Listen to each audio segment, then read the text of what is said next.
인사드립니다. 안녕하세요. 오늘 4일째 성경 강연회를 또 시작하게 되었습니다. 인삼은 6년 그릴 때 캐는 것이 가장 좋다고 합니다. 다 아시죠? 그때 성분이 제일 많다고 하는데 산삼은 언제 캐는 게 제일 좋을까요? 보는 즉시 캔다. 산삼은 발견하고 나면 즉시로 캐는 게 좋아요. 나중에 더 크면 캐야지 했다가는 내 것이 안 될 수가 있습니다. 하나님을 언제 믿는 게 제일 좋을까요? 하나님을 만날 만한 때에 찾으라고 말씀하셨는데 기회가 주어졌을 때에 하나님을 찾고 만나는 것이 가장 지혜롭습니다. 그래서 어리석은 자는 자기에게 주어진 그 기회를 놓치는 사람이고 지혜로운 사람은 기회를 잡는 사람이고 그렇습니다. 이번 성경 강연회가 하나님을 올바로 만날 수 있고 성경 안에서 영원한 생명 얻을 수 있는 좋은 기회라는 걸 생각하고 놓치지 않기를 바라겠습니다. 하나님께 기도 드리고 강연 시작하겠습니다. 살아계시며 역사하시는 하나님, 성경이 하나님의 말씀인 것을 믿을 수 있도록 확실한 증거를 우리에게 보여주시고 인간 나라를 하나님 뜻대로 다스리는 것을 알게 해주신 것을 감사합니다. 아직도 마음에 하나님의 존재가 확실하게 믿어지지 않는 자들이 있다면 오늘 성경을 배우는 가운데 모든 의심이 사라지고 확신이 생겨나도록 도와주시기를 바랍니다. 그리고 성경에 담겨진 하나님의 말씀을 통해서 하나님의 뜻이 무엇인지를 분별하고 인간을 향하신 하나님의 계획을, 목적을 분명히 알고 그 목적 안에 들어갈 수 있도록 도와주시기를 바랍니다. 증거하는 말씀이 헛되이 돌아오지 아니하고 각 사람 마음에 심겨져서 영생에 이르는 열매로 결실할 수 있도록 역사해 주시옵소서.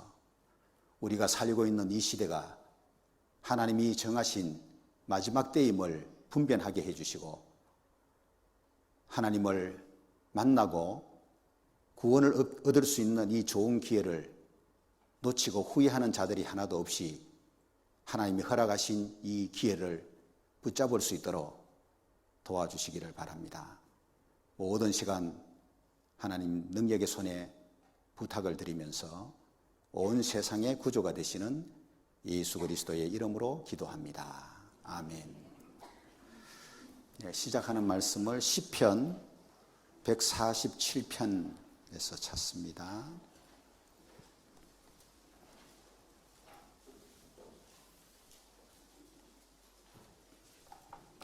시편 147편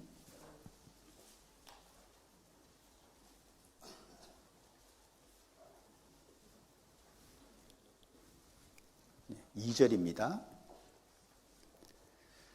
여호와께서 예루살렘을 세우시며 이스라엘의 흩어진 자를 모으시며 상심한 자를 고치시며 저희 상처를 싸매시는도다. 저가 별의 수효를 계수하시고 저희를 다 이름대로 부르시는도다. 우리 주는 광대하시며 능력이 많으시며 그 지혜가 무궁하시도다. 15절로 건너갑니다. 그 명을 땅에 보내시니 그 말씀이 속히 달리는도다. 눈을 양털같이 내리시며 서리를 재같이 흩으시며 우박을 떡 부스러기같이 뿌리시나니 누가 능히 그 추위를 감당하리요. 그 말씀을 보내사 그것들을 녹이시고 바람을 불게 하신즉 물이 흐르는도다. 저가 그 말씀을 야곱에게 보이시며 그 율례와 규례를 이스라엘에게 보이시는도다. 아무 나라에게도 이같이 행치 아니하셨나니 저희는 그 규례를 알지 못하였도다. 할렐루야. 19절은 한 번 더 함께 읽습니다. 저가 그 말씀을 야곱에게 보이시며 그 율례와 규례를 이스라엘에게 보이시는도다. 하나님이 말씀으로 천지 만물을 창조하셨거든요. 빛이 있으라 하니까 빛이 생겼습니다. 그리고 땅에서 식물이 나라고 명령하시니까 식물이 나왔습니다. 공중에 새가 나르라고 말씀하신 결과로 새를 하나님이 만드셨는데, 하나님 만드신 이 우주가 끝이 있는지 없는지도 모를 정도로 광대한 거 다 아시죠? 우주의 별이 얼마나 많으냐 하면은 지구에 있는 모래 개수보다도 7배 이상이 많다고 말합니다. 7 뒤에 0이 22개가 붙으면은 그걸 700해라 그럽니다. 지구상에 있는 모래알이 한 100해계 정도 된다 그러는데, 우주에 있는 이 별들이 700해계가 넘는다고 말을 합니다. 이거 생각할 때에 우주에 별이 얼마나 많은지 어느 정도 생각이 되죠. 사람은 셀 수 없지만은 별을 만드신 하나님은 그 수요를 다 세우고 있다고 말하고 있습니다. 4절에 저가 별의 수요를 계수하시고 저희를 다 이름대로 부르시는도다. 이름대로 부른다는 것은 하나님이 별을 만드신 분이기 때문에 창조주라는 걸 말하는 거고, 그 별의 숫자를 하나님은 다 세고 계십니다. 만드신 분이기 때문에. 지구에 사는 사람을 비롯한 생명체에게 그런 광대한 우주가 필요할까요? 우주의 그 많은 별들이 지구 생명체에게 꼭 필요하냐? 그러진 않습니다. 태양은 절대적으로 필요하고 달은 반드시 있어야 되지만은 우주의 그 많은 별들 없어도 지구에 사람 사는데 아무 지장 없습니다. 그런데 하나님이 왜 그렇게 광대한 우주를 만드셨느냐? 사람이 셀 수 없을 정도로 그 엄청난 별들을 만드셨냐 하면은 사람에게 하나님이 어느 정도로 크신 분인지를 좀 생각해 보라는 거예요. 목적은 5절입니다. 우리 주는, 우리 하나님은 광대하시며 능력이 많으시며 그 지혜가 무궁하시도다. 이거 보여주려고 그러는 거예요. 하나님이 얼마나 크신 분이고 능력이 많고 지혜가 무궁하다.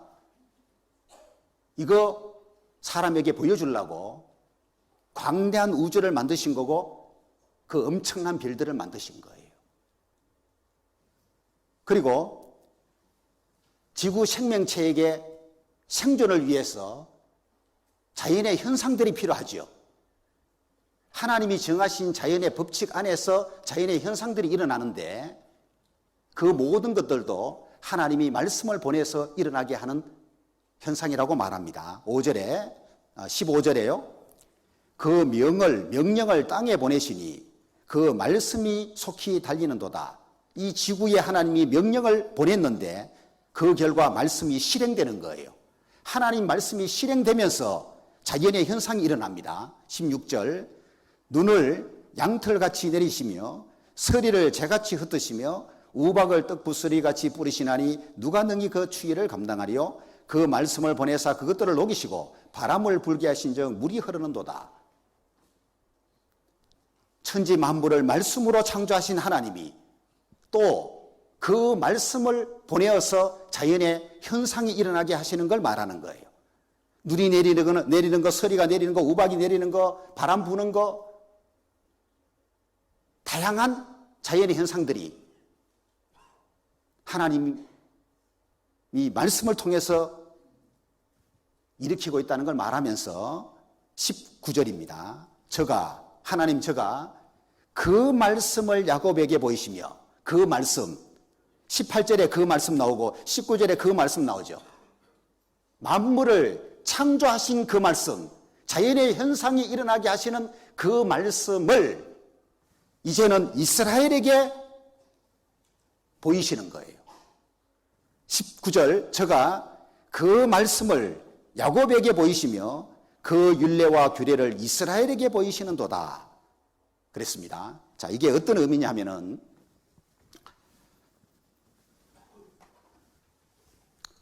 하나님은 이제 영이신데요, 일하시는 방법이 말씀을 통해서 일하십니다. 하나님이 이 말씀으로 자연을 창조하셨고 천지 만물을 창조하셨고 모든 자연의 현상을 일어나게 하시는데, 하나님 만드신 이 자연 만물은 하나님의 작품이잖아요. 작품. 하나님의 작품은 무엇을 증거하느냐 하면은 하나님이 창조자라는 걸 증거하는 겁니다. 작품을 통해서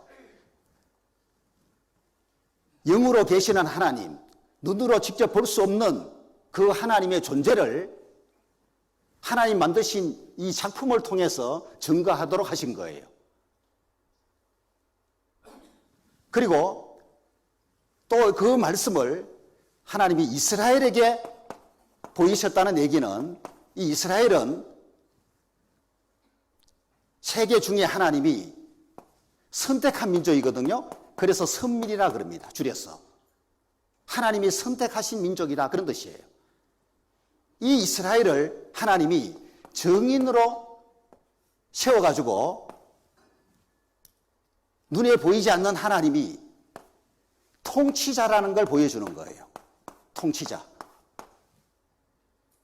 그래서 하나님이 만드신 작품인 자연은 무엇을 증거하느냐? 하나님이 창조자다, 천지의 주인이다, 천지의 주제라는 걸 증거하고 있고, 하나님이 선택하신 이 이스라엘 민족에게 보여주신 말씀을 통해서 하나님이 통치자라는 걸 보여주는 거예요. 역사의 주관자다, 역사의 주인인 것을 보여주는 거예요. 그러니까 하나님이 말씀을 통해서 일하시는 분인데, 하나님 만드신 자연을 통해서도 하나님의 존재를 보여주고 있고, 하나님이 선택하신 이스라엘을 통해서도 하나님을 알게 하는데, 자연은 하나님의 작품이니까 하나님의 광대하심, 하나님이 능력이 많은 것, 지혜가 무궁한 것은 자연 속에 얼마든지 보여줄 수 있는 거지만은 하나님의 마음이 무엇인지, 하나님의 뜻이 무엇인지, 인간을 향하신 계획이 뭔지, 목적이 뭔지, 이것을 나타내는 건 한계가 있잖아요, 자연 속에는. 그래서 이스라엘을 따로 선택해가지고 이 이스라엘에게 보여주신 말씀 속에 구체적으로 하나님의 계획이, 하나님의 마음이 나타나 있는 거예요. 하나님이 순종을 얼마나 기뻐하시는지를 이스라엘 보면 알죠. 순종할 때는 복을 주겠다고 약속하고, 불순종하면 저주 내리겠다고 약속하신 그 하나님이 그 말씀 그대로 역사 속에서 실행을 하시는 거예요. 그래서 성경에는 하나님이 선택한 이스라엘 역사의 전부가, 아브라함부터 시작된 이스라엘 역사, 예수님 오실 때까지가 2000년이고 예수님 오신 지 지금 2000년이 지났으니까 4000년으로 이루어진 이스라엘 역사가 구약 성경에 이미 다 예언대가 있는데, 이것이 역사 속에 그대로 성취되는 거예요. 그 이스라엘을 보면은 하나님 말씀이 얼마나 구체적으로 성취됐는지를 확인할 수가 있는 겁니다. 이사야서 43장.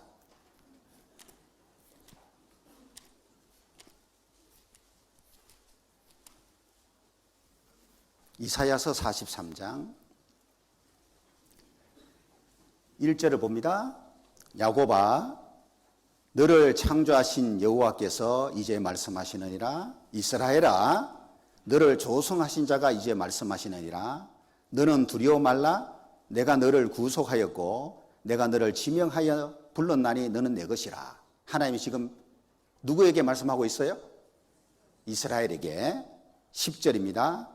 나 여호와가 말하노라.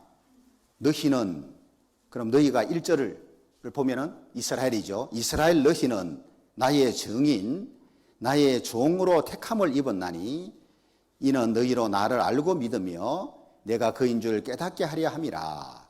나의 전에 지음을 받은 신이 없었느니라. 나의 후에도 없으리라. 나하고 나는 여호와라. 나 외에 구원자가 없느니라. 내가 고하였으며 구원하였으며 보였고 너희 중에 다른 신이 없었나니 그러므로 너희는 나의 증인이요 나는 하나님이니라. 여호와의 말이니라. 하나님이 이스라엘을 증인으로 택해서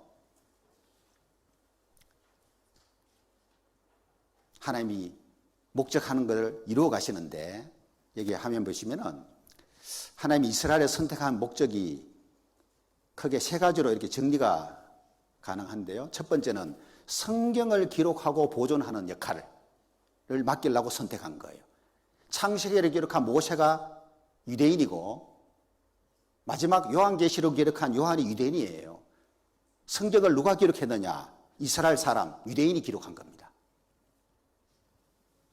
두 번째 이스라엘 선택 목적은 예수님이 그리스도로 이 세상에 오셔야 되는데 나라가 먼저 필요했던 거예요. 그래서 아브라함과 다윗의 자손으로 예수님이 이스라엘 땅에 나십니다. 예수님이 오시기 위해서 이스라엘이 필요했던 거고, 세 번째 목적은 여호와 하나님의 증인으로 삼기 위해서 선택을 한 겁니다. 오늘 이 내용을 중점적으로 살펴볼 텐데요. 이스라엘은 확실한 증인으로 하나님이 선택한 겁니다. 그래서 이스라엘을 가리켜서 너희는 나의 증인으로 택함을 입었다는 걸 말씀하시면서 이스라엘이 어떤 역할을 하느냐 하면은 증인이니까, 이스라엘 증인이니까 증인이 뭘 해야 되냐 하면은 이는 이유가 나오죠. 너희로, 이스라엘 너희로 나를 알고 믿으며 하나님이 이스라엘을 증인으로 삼아서 하나님을 알게 하고 믿게 하는 것, 그리고 내가 그인 줄 깨닫게 하려 함이라. 그인 줄 그 말은 내가 참신이고 내가 유일한 신이고 내가 구원자라는 걸 깨닫게 하려 합니다. 이런 의미예요. 그러니까 이스라엘을 증인으로 택하신 하나님이 이스라엘을 통해서 하나님을 정확하게 알게 하고 또 믿게 하고 하나님만 참신이고 유일한 신이고 구원자라는 거, 다른 신이 없다는 거, 이거를 보여주려고 한다 그 말이에요. 그래서 이스라엘은 하나님의 증인입니다. 하나님을 증거하기 위하여 선택된 민족이 이스라엘이에요. 세계가 다 내게 속하였다고 하나님 말씀하셨는데, 세계 중에 이 이스라엘은 제사장 나라가 되고 거룩한 백성이 되리라고 말씀하셨는데, 하나님이 선택했기 때문에 뭔가 특별한 목적을 갖고 있다 그 말입니다. 이게 하나님 손이라고 생각해 보죠. 세계가 다 하나님께 속해 있는 거예요. 그런데 세계 중에 240여 나라 중에 하나님이 이스라엘을 지구 중앙에 거하게 하고 이 이스라엘을 하나님이 증인으로 선택을 했다 그 말이에요. 아니, 세계가 다 하나님 손에 있는데 이스라엘은 당연히 더 하나님 손에 있는 게 맞죠. 그래서 예레미야 18장 6절 보면은 이스라엘 족속아 진흙이 토기장이의 손에 있음 같이 너희가 내 손에 있느니라, 이런 말을 한 거예요. 진흙이 토기 만드는 사람 손에 있죠. 그와 같이 이스라엘 민족은 하나님 손에 있다 그 말입니다. 하나님 손에 있다 그 말은 하나님이 직접 통치하는 가운데에 움직여지는 민족이다 그 말이에요. 그래서 이스라엘이 불순종했을 때는 하나님이 형벌을 내리고 저주 내리는 역사가 있었습니다.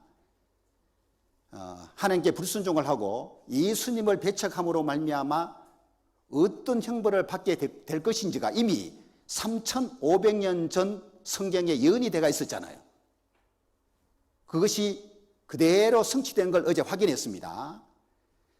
이스라엘이 예수님을 배척한 죄로 이스라엘 땅에서 쫓겨나서 1900년간 130여 개의 나라로 흩어져서 비참한 역사를 보냈잖아요. 이것이 예언된 것이 이루어진 것인데, 때가 되면 하나님이 은혜를 베풀어서 이스라엘을 회복시켜 주실 것도 약속하셨는데 나라가 없어진 지 2500년 만에 자기 땅에서 쫓겨난 지 1900년 만에 이스라엘이 자기 땅으로 돌아왔습니다. 1948년 5월 14일에 건국을 했고 지금은 부유한 민족이 되었고 강한 민족이 된 거예요. 오늘날의 이 이스라엘의 모습이 성경에 예언된 대로 하나님이 이루신 기적이다 그 말이에요. 그래서 독립선언문을 낭독하고 있는 모습이고 황무지를 개간해서 옥토로 만들어놨고 유대인들이 경영하고 있는 기업들이 여기 있고 이스라엘이 세계의 중심으로 심장부 역할을 하고 있다고 하는 내용들입니다. 이사야서 44장 6절입니다.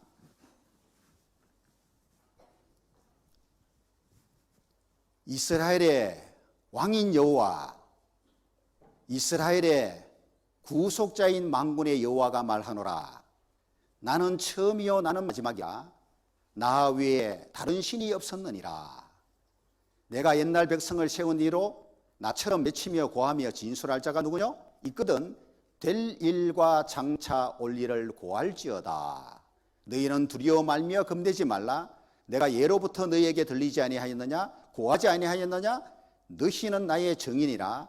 나 외에 신이 있겠느냐? 과연 반석이 없나니 다른 신이 있음을 알지 못하노라.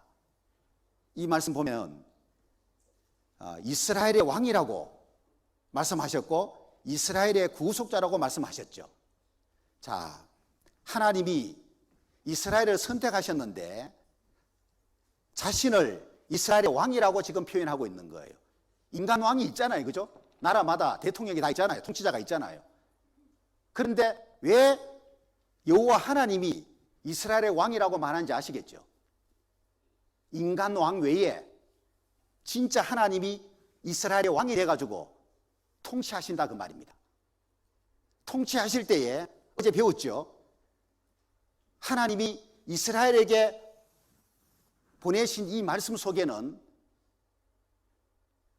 순종할 때는 복이 약속되어 있고 불순종하면 저주 내리겠다고 약속되어 있었는데 이 이스라엘의 왕이신 하나님이 이스라엘을 통치하실 때 보면은 불순종했을 때는 심판자로 통치하셨고 이건 이제 어제 배운 내용이고 지금 이사야 44장 6절에 보니까 이스라엘 왕이라는 걸 말하면서 이스라엘의 구속자인 여호와라고 말했죠.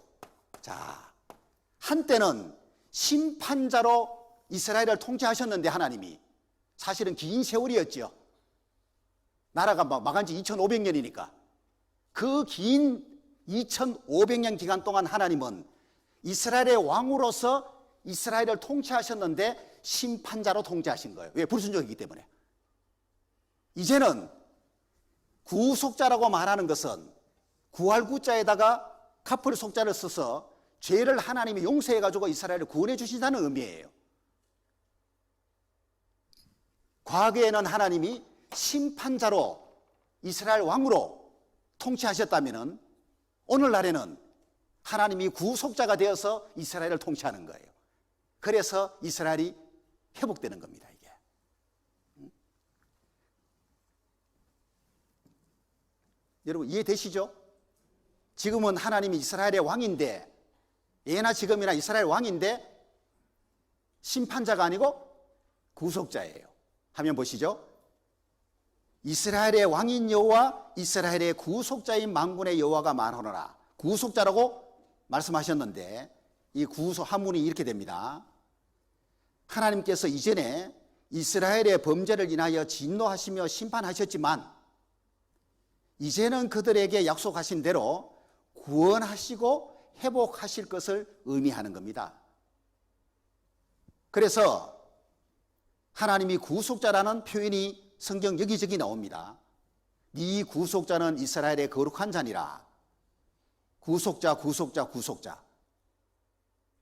이제 하나님이 이스라엘을 용서해가지고 어떻게 하신다고요? 회복시켜 주겠다는 약속의 말씀을 이루신다 그 말이에요. 이게.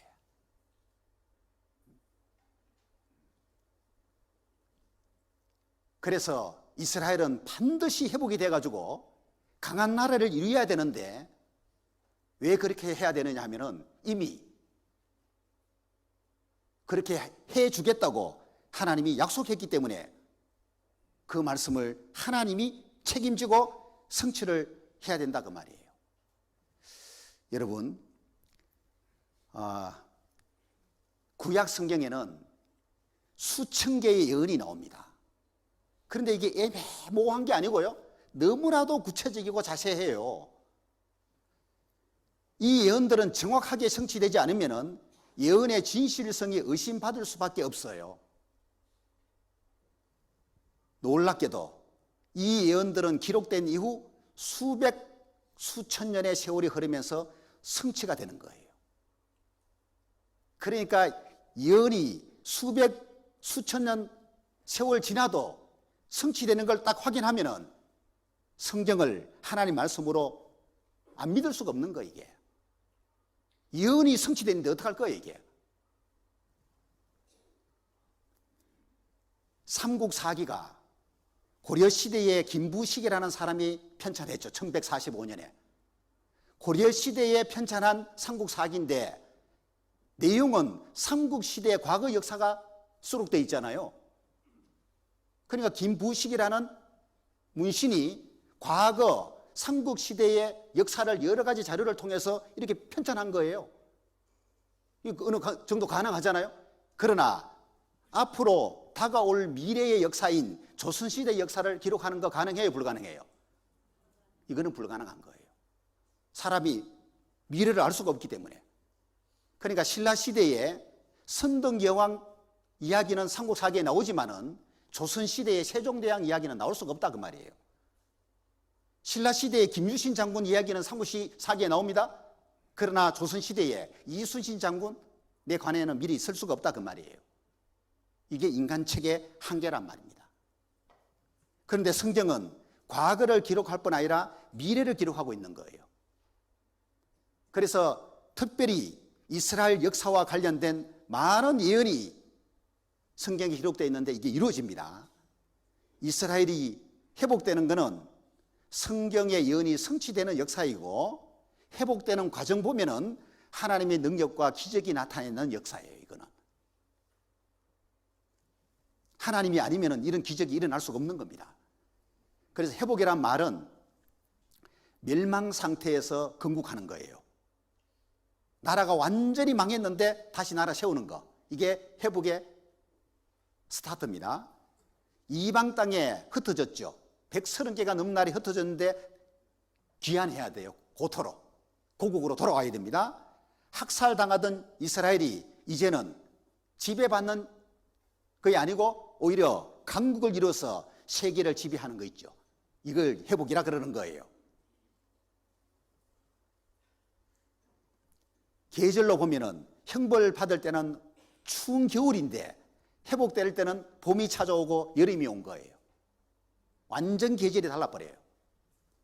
성경은 불순종했을 때의 하나님이 구체적으로 어떤 형벌 내릴 것도 예언하셨는데 그게 역사 속에 이루어졌죠. 또 때가 되면 하나님이 회복을 약속하셨는데 이 약속이 우리 시대에 그대로 성취된 겁니다. 화면 볼 때 눈을 뜨고 보는 게 좋다 그랬죠.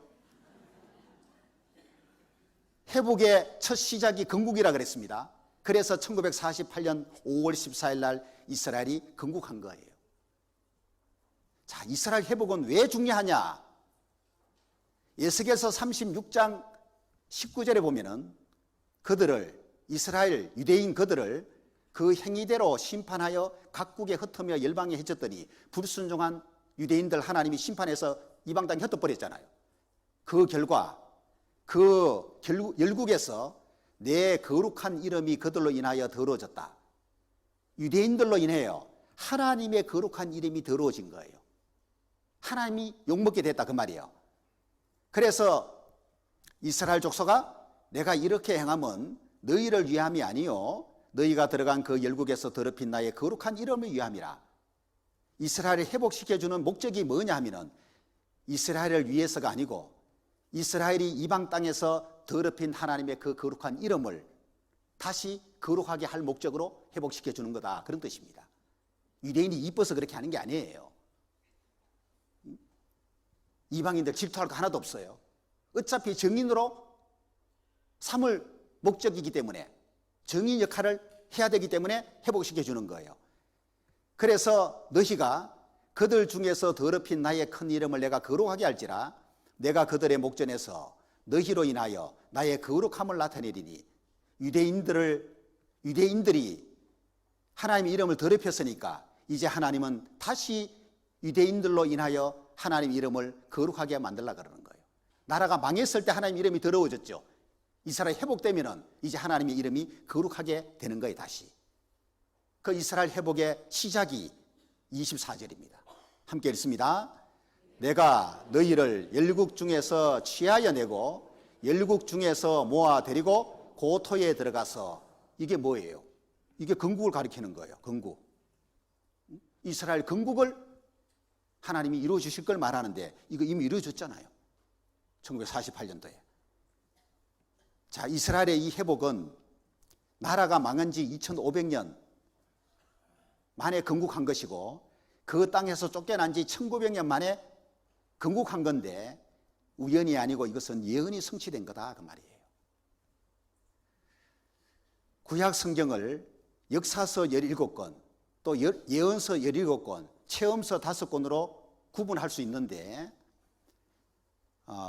특별히 이스라엘이 회복된다는 예언의 말씀이 역사서 17권 중에는 신명기에 가장 구체적으로 많이 기록되어 있습니다.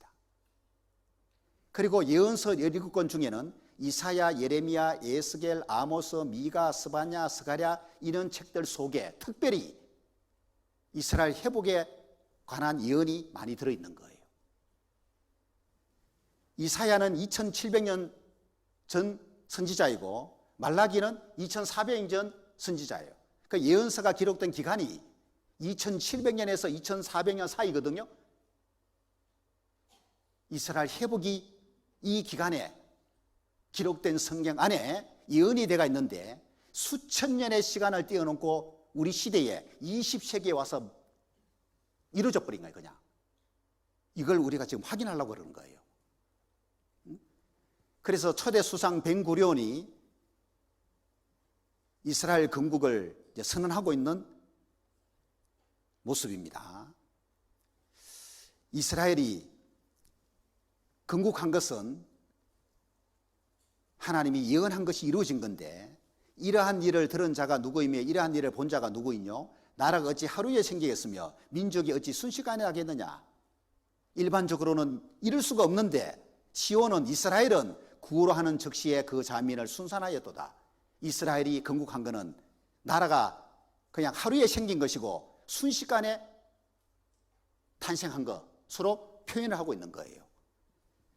하나님이 에스겔 선지자에게 어느 골짜기에 데려갔는데 거기에 뼈가 가득했습니다. 이 뼈가 누구를 가리키느냐 하면은 이 뼈들은 이스라엘 온 족속이라 그랬죠.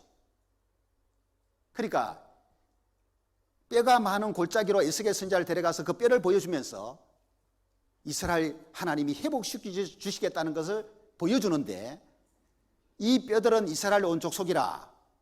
그들이 이르기를 우리의 뼈들이 말랐고 우리의 소망이 없어졌으니 우리는 다 멸절되었다 하느니라. 이스라엘은 회복에 대한 소망을 가질 수가 없었습니다. 나라가 2500년 동안 망해 있었는데 다시 건국할 거다, 이건 아예 이들은 기대할 수 없는 상태에 있었던 거예요. 그런데 하나님 뭐라고 그럽니까? 내 백성들아, 내가 너희 무덤을 열고 너희로 거기서 나오게 하고 이스라엘 땅으로 들어가게 하리라. 이스라엘은 전혀 소망 없었고 희망조차 가질 수 없었지만은 하나님은 약속한 거예요. 무덤 열고 거기서 나오게 하고 이스라엘 땅으로 들어가게 할 거다. 여러분, 사람 죽으면 무덤에 집어넣잖아요. 근데 무덤을 열고 거기서 나오게 한다는 말은 뭔 말입니까? 죽은 사람 다 살아나는 걸 말하죠.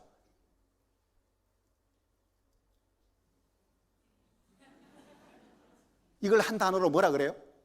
기적이라 그러잖아요. 사람이 죽어서 무덤 속에 집어넣었는데 다시 살아나왔다. 이 기적이잖아요. 이스라엘 회복이 하나님이 행하신 기적이라는 걸 설명하고 있잖아 지금. 이스라엘이 형벌받을 때는 마치 죽어서 마른 뼈가 되어서 이미 무덤 속에 들어가 있는 상태와 같다 그 말이에요. 그런데 하나님이 무덤을 열어가지고 마른 뼈가 된 그 죽은 자 다시 살아나오게 한다고 하는 거, 이거는 기적인데 이스라엘이 건국하는 것 이 자체가 하나님이 행하신 기적이라는 걸 설명하는 거예요. 20세기에 기적이 일어난 겁니다. 이스라엘이 건국하자마자 5개 아랍 나라가 연합해서 1차 중동 전쟁을 일으킵니다. 이 5개 나라가 이집트, 요르단, 이라크, 시리아, 레바논이잖아요. 누가 이겼을까요? 이스라엘이 승리를 거둡니다.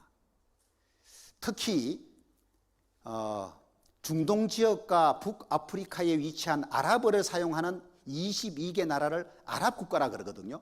22개 아랍 국가 중에 5개 나라가 연합해서 1차 중동 전쟁을 일으킨 거예요. 물론 이스라엘이 승리했는데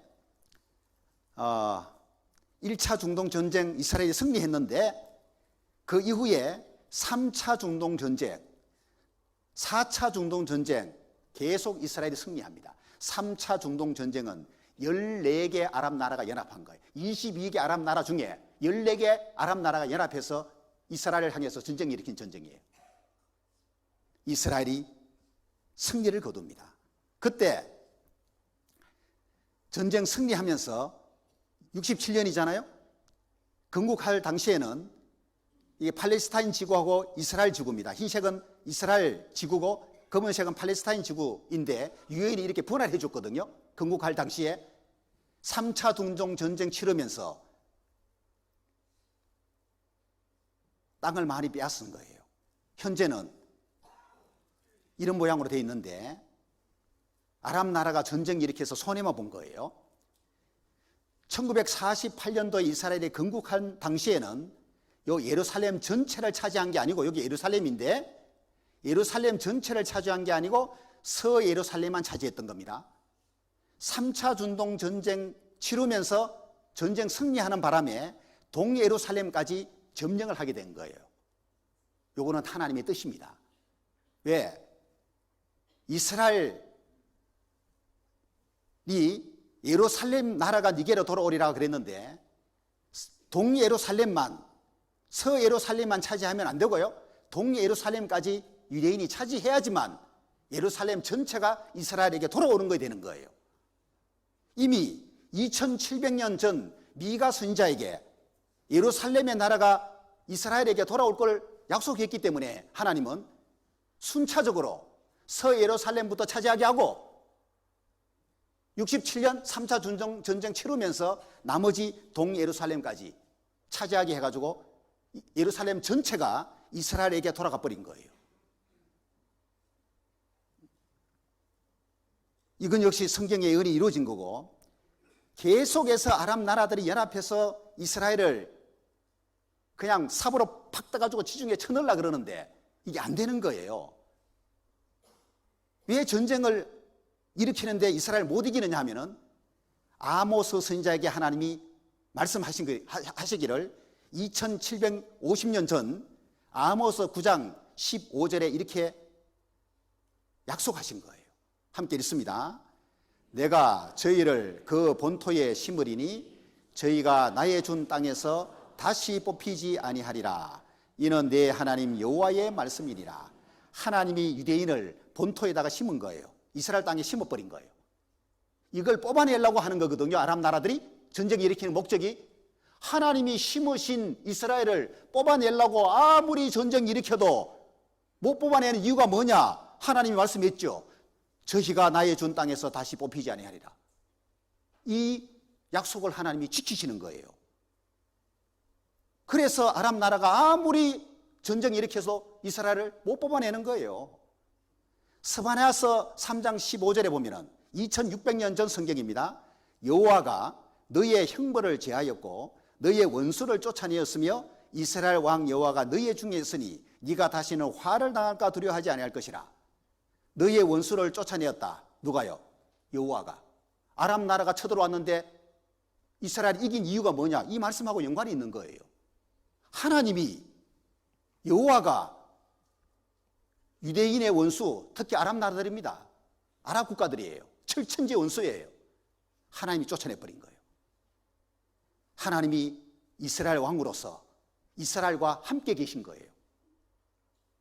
그래서 4차례나 중동 전쟁 일으켰지만 이스라엘을 이기지 못한 이유가 이런 말씀하고 연관이 있는 겁니다. 스가랴서 12장 8절 9절에 보면 2500년 전 성경이잖아요. 그 날에 전쟁 날이죠.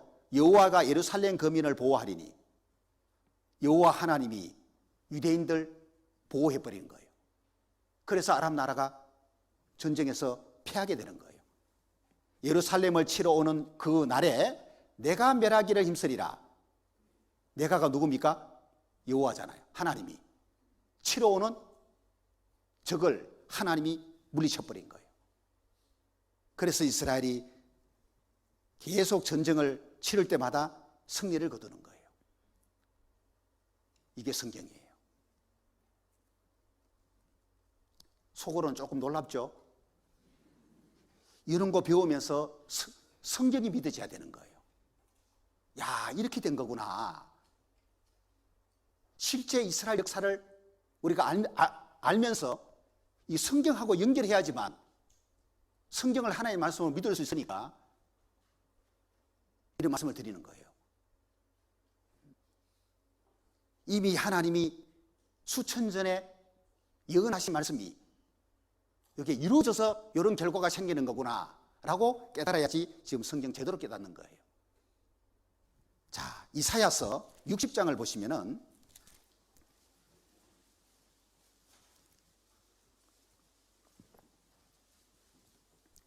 이스라엘이 귀환을 하는데 4절 보시면요. 60장 4절. 내 눈을 들어 사면을 보라. 사면은 동서남북이죠. 무리가 다 모여 니게로 오느니라. 뭐 한두 사람 돌아오는 게 아니고 막 때를 이뤄서 돌아오는 거예요. 무리니까. 내 아들들은 오망에서 오겠고 내 딸들은 안기어 올 것이라. 먼 이방 땅에서도 돌아오는데 동서남북에서 유대인들이 귀환한다 그 말입니다. 이때 교통수단이 8절 9절에 나와요. 먼저 9절 보면은 그 섬들이 나를 앙망하고 다시스의 배들이 먼저 이르되 배를 타고 유대인들이 귀환을 했습니다. 해로를 통해서 귀환을 했고, 그리고 이스라엘 땅에서 먼 이방 땅에서 유대인들이 귀환하려면은 이게 비행기가 필요하거든요. 8절에 보면은 비행기를 타고 귀환할 것이 예언대가 있는 겁니다. 저 구름같이 비둘기가 그 보금자리로 날아오는 것 같이 날아오는 자들이 누구뇨 그랬죠. 하나님이 이사야 선지자에게 환상으로 유대인 귀환하는 장면을 보여주셨는데 비행기를 타고 돌아오는데 이 당시에 비행기가 없었던 시대니까 비행기라는 표현을 할 수가 없고 비둘기로 표현하고 있는 거예요. 비둘기가 보금자리로 이게 날아오는 것처럼 유대인의 보금자리는 이스라엘 땅이니까 비행기 타고 돌아오는 것을 이렇게 표현하고 있는 겁니다. 자, 여기를 먼저 보시면은 하나님이 이스라엘 귀환에 관해서 약속하셨는데 동방에서부터 서방에서부터 또 북방 남방 동서남북에서 유대인이 돌아오는데 교통수단이 비둘기가 그 보금자리에 날아오는 같이 날아오는 자들이 누구냐? 비둘기가 날아오는 같이 유대인들이 비행기를 타고 귀환하는 것을 지금 말씀하고 있는 겁니다. 이스라엘 정부의 이제 모세 작전과 솔로몬 작전이 있는데 이게 뭐냐면요. 아프리카에 그 이디오피아라고 하는 나라가 있습니다. 거기에 살고 있던 유대인들을 이스라엘 땅으로 돌아올 때에 비행기를 이용해서 이제 공수로 데려왔는데 1985년도의 작전을 모세 작전이라 그러고 1991년도의 작전을 솔로몬 작전이라고 그렇게 말하는 거예요. 그래서 91년에 그 에티오피아 유대인들을 수송할 때 36시간 넘는 시간 동안에 쉴 새 없이 수송기들이 이제 비행을 했다 그러고요. 34대에 달하는 이스라엘 공군 수송기들이 14,000명이 넘는 에티오피아 유대인들을 비행기 실어서 이제 데려온 내용입니다. 이때 보면은 비행기 안에 의자를 다 없애가지고 유대인들을 가득 실었는데 이게요, 비행기 한 대 안에 1,087명이 타기도 했답니다. 이게 기네스북에 실렸는데요. 100만 명 정도 살고 있습니다. 지금 시점에서 보면은. 한 사람도 살지 못했던 때가 있었는데 이방 땅에서 돌아와가지고 700만 명, 전체 인구가 그죠? 1,500만, 1,600만 이 정도밖에 안 되니까 절반이 지금 거의 이스라엘 땅에 돌아와서 살고 있는데 전체 유대인 중에 미국에서 있잖아요.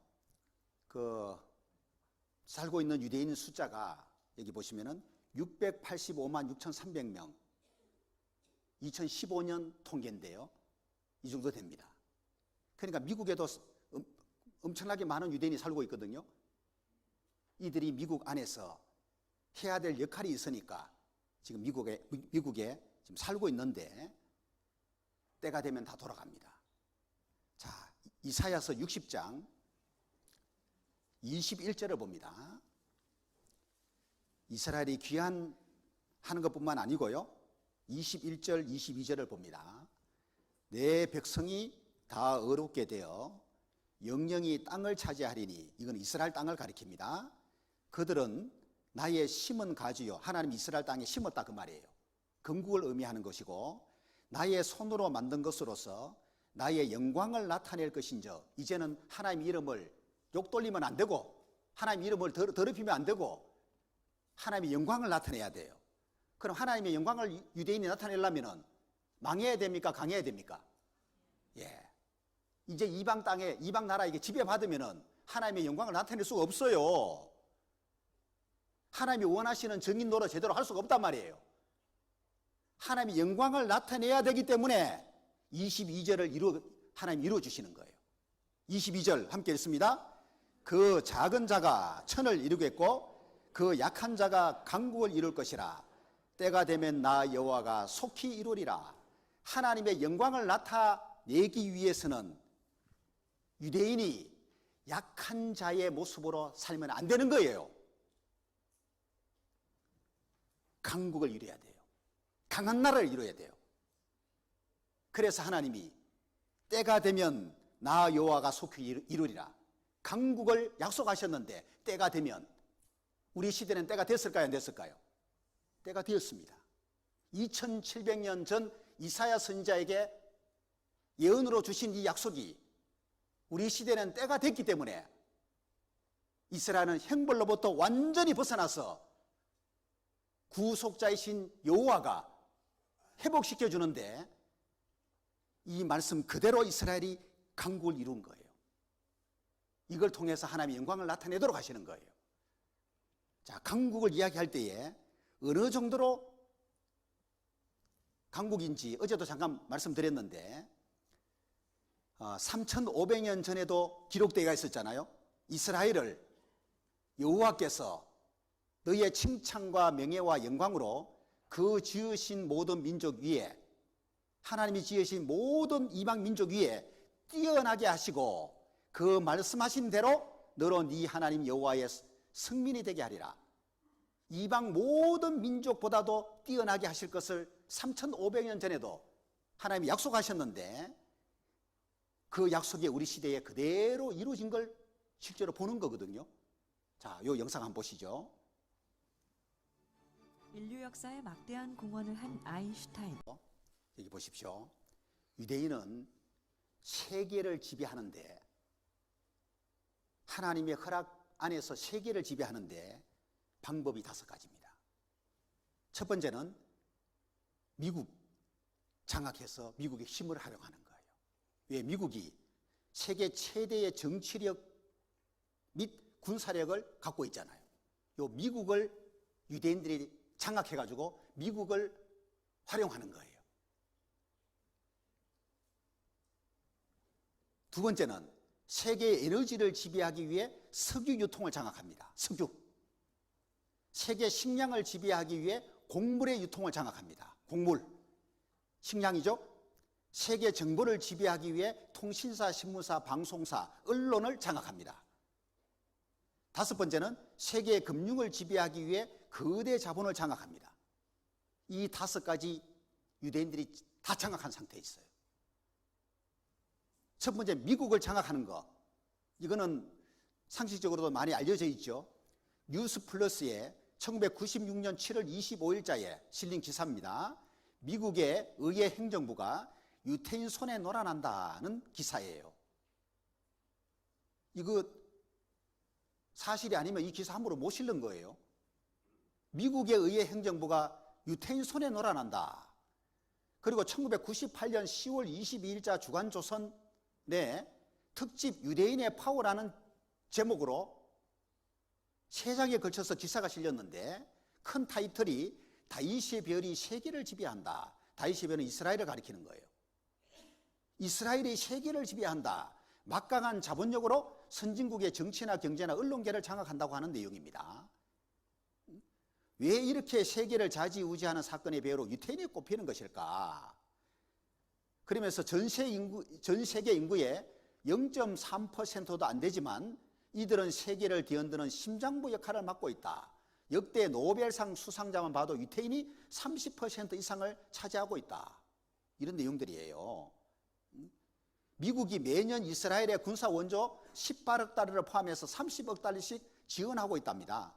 미국 대통령이 가장 먼저 해야 할 일 중 하나가 주미 이스라엘 대사 접견일 정도로 미국은 이스라엘을 깍듯이 모시고 있다. 이렇게 유대계가 세계 정계를 좌지우지하는 데는 언론 역할도 크다. 미국 뉴욕타임스 발행인 아스, 슬츠버거, 워싱턴 포스트 명예회장, CBS 방송회장, 타임워너 회장, 월스트리트 CEO 모두가 유대인이다. 러시아도 이에 못지 않다. 미국, 러시아의 거물급들 다 유대인이다. 그리고 미국 대통령 당선에도 유대인이 결정적인 영향을 미친다고 하는 내용이 여기 실려 있습니다. 유대인에게 밉보이면 대통령 당선 못 된다 그 말이에요. 그래서 정치계의 파워하고 경제계의 파워에 관한 내용을 실었는데 경제계에 보면은 세계 50대 억만장자 순위에서 20%를 차지하고 있고 대통령, 의회 등의 입김을 불어넣어가지고 정책 좌지우지하고 백악관 찾아가서 대사관을 이전시키라고 직책을 했는데 텔아비브에 있었던 대사관을 예루살렘으로 결국 옮겼잖아요. 슈퍼 파워 미 유대인, 글로벌 파워, 미국도 못 건드리는 성역이다. 미국에 있는 유대인의 파워가 보통 파워가 아니고 슈퍼 파워, 슈퍼맨, 슈퍼 파워, 엄청난 힘이다 그 말이에요. 그래서 하나님이 미국의 유대인들 남겨놓은 겁니다. 이거 보여줘야 되니까. 워싱턴에서 유대인에게 밉보이면 못 살아남는다. 무소불위 이스라엘 로비, 돈이 워낙 많으니까 로비 단체를 통해서 로비 활동하는 겁니다. 돈줄을 진 유대인이 미국 정치를 주물럭하고 있다. 이 자본으로 2%의 유대인이 미국을 쥐락펴락하고 있다. 이런 내용이고요. 박재선이라는 사람이 전직 외교부 대사이고 유대인 연구의 선구자라고 할 수 있는데 40년 이상 유대인을 연구해온 사람입니다. 유대인에 대해서는 정말 잘 아는 사람이 이 사람이. 유대인 관련 책을 여러 권 펴냈는데 1999년에 세계사의 주역 유대인, 2002년에는요 제2에 관한 유대인의 미국, 2010년에는 유대인 파워 이런 제목의 책을 발간했거든요. 이 책 속에 보면은 유대인의 힘이 어떤지가 구체적으로 나옵니다. 제2에 관한 유대인의 미국이라는 책 속에는 소수이면서 강한 영향력을 미친다는 그 내용을 써놨는데 압력단체 3,500개가 있고 이것으로 미국 정치를 쥐락펴락하고 있다는 이 내용이 나옵니다. 세계를 움직이는 것은 미국이고 미국으로 움직이는 것은 유대인이라는 말이 있다. 그럼 유대인을 움직이는 건 누구예요? 하나님이죠. 세계를 지배하는 유대인 파워라는 제목의 책인데 이 책 속에도 유대인의 파워를 잘 소개하고 있고 가장 최근에 펴낸 책이 100명의 특별한 유대인이라는 제목의 책입니다. 100명 소개하고 있는데 이 100명이 특별한 유대인이에요. 이 사람도 유대인이었어? 저 사람도? 그 사람도? 이 책이 자아내게 하는 탄성이다. 이 책은 1600만 명에 불과한 유대인이 세계를 지배한다는 과장이 진실에 가깝다는 걸 입증한다. 아니, 이 소수의 유대인이 세계를 지배한다는 말 자체가 과장으로 들리잖아요. 그죠? 그런데 진실에 가깝다는 걸 입증한다. 이 책 내용 보면은 야, 이거 진짜 과장이 아니구나. 진실이구나. 알 수 있다 그 말이에요. 세계를 움직이는 유대인, 그 비밀이 궁금하다면 이 책 읽어보면 안다. 책 속에 담겨져 있는 거예요. 유대인이 금융, 언론, 문화, 예술 분야, IT, 정보기술 등 두뇌 산업 분야에 뛰어나죠. 전문직인 교수, 의사, 변호사, 언론인, 금융업, 영화 제작자, 감독, 배우, 작곡가, 지휘자, 화가 이런 데 종사하는 유대인들도 많이 있습니다. 전 세계 인구의 0.2%에 불과한 유대인이 현재까지 노벨상 수상자의 30%를 차지하고 있는데 잘 보십시오. 미국에 살고 있는 유대인들이 이런 슈퍼 파워에 엄청난 힘을 갖고 있는 이유가 뭐냐 하면은 이 말씀하고 연관이 있는 겁니다. 2700년 전 미가 선자에게 미가서 5장 8절에 하나님이 약속하신 거예요. 야곱의 남은 자는 열국 중과 여러 백성 중에 있으리니, 야곱은 이스라엘을 가리키는 겁니다. 이스라엘 민족이, 유대인이 이스라엘 땅으로 다 돌아가지 않고 어디에 남아 있습니까? 열국 중과 여러 백성 중에서 이방 땅을 가리키는 거예요. 그 중에 미국에 685만 명 이상이 지금 살고 있죠. 그러니까 이방 땅에 살고 있는 유대인이 어떤 모습이냐면 그들은 수풀의 짐승 중에 사자 같고 양떼 중에 젊은 사자 같아서 만일 지나간 적 밟고 찢으리니 능히 구원할 자가 없을 거다. 이방 땅에 남겨진 유대인이 짐승으로 비유하면 사자다 그 말입니다. 그것도 늙은 사자가 아니고 젊은 사자. 짐승 왕이잖아요. 그래서 오늘날 미국 내의 유대인의 그 막강한 파워가 젊은 사자의 모습하고 똑같은 거예요. 이 2700년 전의 약속이 우리 시대에 이루어진 걸 말하는 거예요. 그 성경하고 다 연관이 있다는 걸 알아야 됩니다. 여러분 60장을 보죠. 이사야 60장 5절입니다. 자, 그때에 이스라엘이 건국하고 귀환한 이후입니다. 근데 사실은 최근이에요, 이게. 최근 우리 시대입니다. 그때에 네가 보고 그 말은 발견한 걸 말해요. 뭔가를 발견한 거예요. 희색을 바라며 얼굴색이 환해졌습니다. 유대인이. 뭘 발견하고 얼굴이 그렇게 밝아졌을까요? 네 마음이 놀라고 또 화창하리니 흥부 상태를 가리켜요. 도대체 뭘 발견하고 이렇게 됐을까요? 답이 나옵니다. 거기에. 이는 바다의 풍부가 네게로 돌아오며 열방의 재물이 네게로 옴이라. 이 두 가지 때문에 유대인들이 얼굴이 희색을 바라고 마음이 흥분되고 화창한 상태가 될 걸 말하고 있는 거예요. 자, 바다의 풍부를 이야기했는데 여기 보시죠. 바다에서 뭔가 발견했다 그 말입니다. 보고 그 말은 바다에서 뭘 발견했길래 이렇게까지 좋아할까요? 자, 보세요. 이스라엘은 바다가 사해가 있고요, 지중해가 있어요. 둘밖에 없습니다.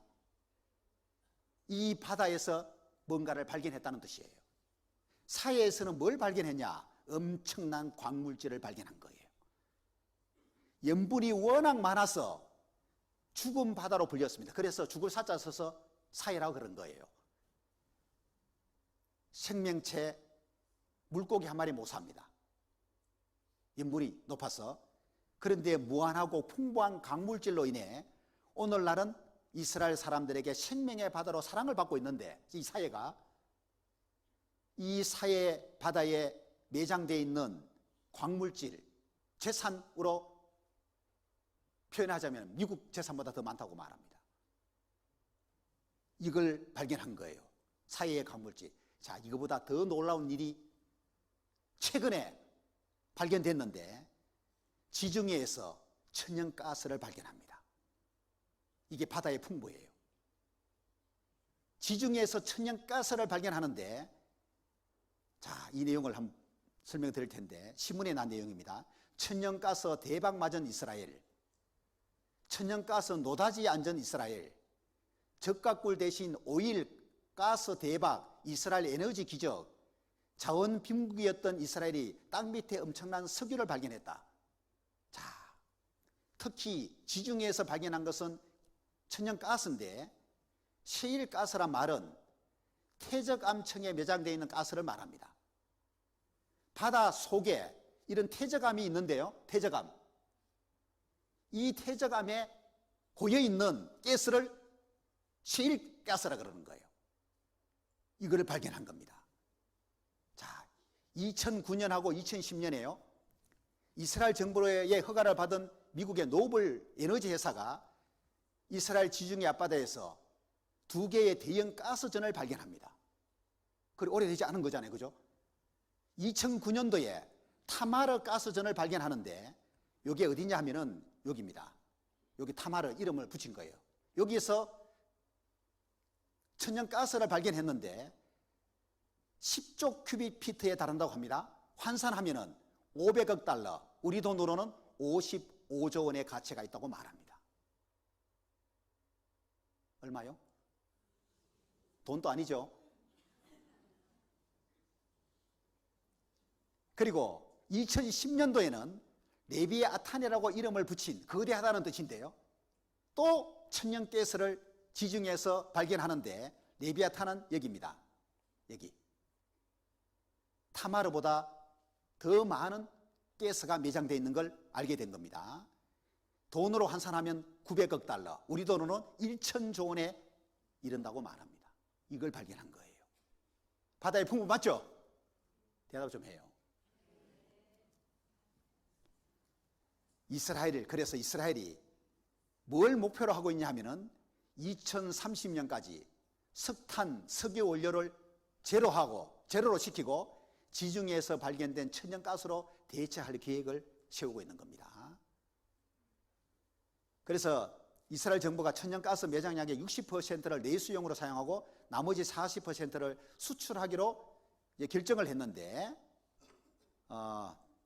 이미 2014년 1월에 보면은 팔레스타인과 수출 계약을 맺었습니다. 이집트와도 계약을 했고, 요르단과도 계약을 하고, 터키하고도 계약을 맺은 상태에 있습니다. 깨서 수출하기로. 그리고 또 하나는 열방의 재물이 니게로 온다 그랬죠. 열방의 재물. 재물을 이야기할 때 돈은 기본이고요, 금, 석유, 곡물, 다이아몬드 다 포함하는 거예요. 이게 열방의 재물. 이 모든 것들을 유대인들이 다 차지하고 있는데, 세계적으로 유명한 기업을 소유하고 있거나 경영하고 있는 사람이 유대인입니다. 석유 유통을 장악한다고 아까 말씀드렸는데, 미국과 영국에 의해 주도되는 세계의 7대 석유 회사가 있습니다. 이걸 석유 메이저라 그러는데, 세계 7대 석유 회사 중에 절반 이상을 유대인이 소유하고 있다고 합니다. 금은 황금의 지배자들이라 그러는데, 놀랍게도 자, 지중해에서는 천연가스를 발견했는데, 이 육지에서는 크파르사바라고 하는 북부 지역에서 사상 최대의 유전을 발견합니다. 10억 배럴 규모의 매장량이라고 하는데, 그리고 그 이후에 남부 쪽에 또 셰펠라라고 하는 지역에서 셰일 석유를 또 발견을 해요.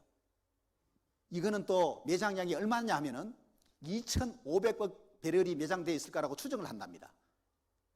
세계 석유 매장량 1위가 사우디아라비아인데 2,600억 배럴이라 그러거든요. 큰 차이가 없죠. 이 엄청난 석유가 또 육지에 매장되어 있는 거예요. 그 석유, 가스 난리가 아닙니다, 지금. 그래서 전 세계 곡물 시장의 절대 다수를 또 5회사가 지배하고 있는데 이걸 국제 곡물 메이저라 그래요.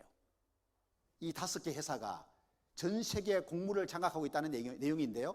미국의 카길 콘티넨탈 회사입니다. 프랑스의 드레피스, 스위스의 앙드레, 아르헨티나의 붕괴, 이 5개 회사가 국제 곡물 메이저들입니다. 누구 소유냐? 유대인 소유예요. 이 5개 회사를 검은 곡물 왕국이라고 그렇게 표현을 합니다. 이 5대 곡물 메이저가 세계 시장을 좌지우지하고 있다. 내용이에요.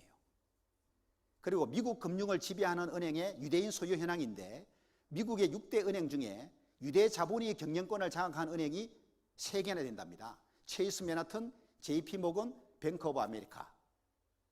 미국의 6대 은행 중에 3은행을 유대인이 소유하고 있다는 내용입니다. 컴퓨터의 소프트웨어, 하드웨어 전 분야를 석권하고 있고 인텔사와 퀄컴 회장, 마이크로소프트 CEO 모두가 유대인이고 구글과 페이스북 유대인이 설립을 했잖아요. 이 유대인 청년 4명이 페이스북을 설립을 한 겁니다. 그래서 전 세계 인구의 0.3%도 안 되지만 이들은 세계를 뒤흔드는 심장부 역할을 맡고 있다. 무슨 역할이요? 심장. 여러분 지금 심장 뛰고 있죠? 심장 멈추면 죽는 거잖아요.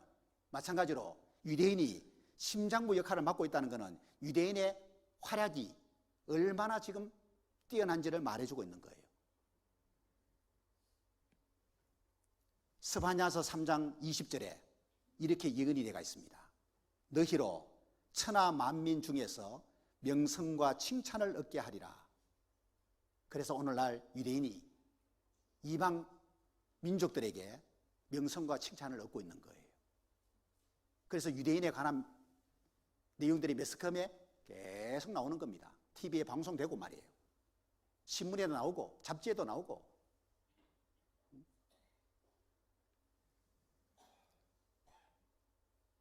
유대인 회복됐어요? 안 됐어요? 회복됐죠. 신명기 28장을 봅니다. 신명기 28장. 유대인이 불순종했을 때 하나님이 형벌 내렸잖아요. 그때는 이방인이 머리가 되고 유대인이 꼬리가 되었는데 지금은 완전 역전이 되어 있습니다. 28장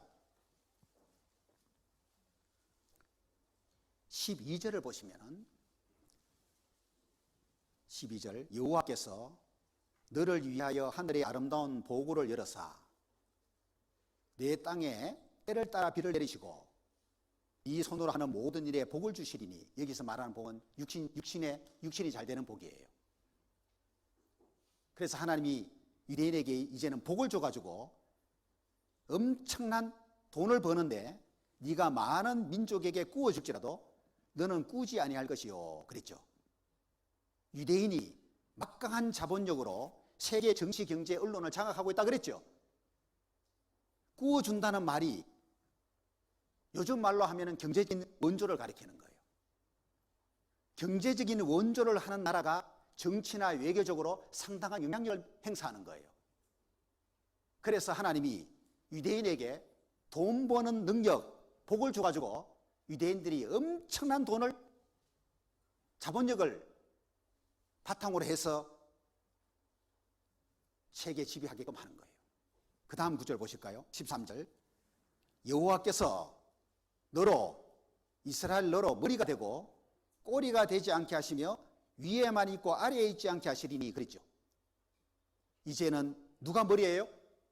유대인이 머리고 이방인이 꼬리가 되는 거예요.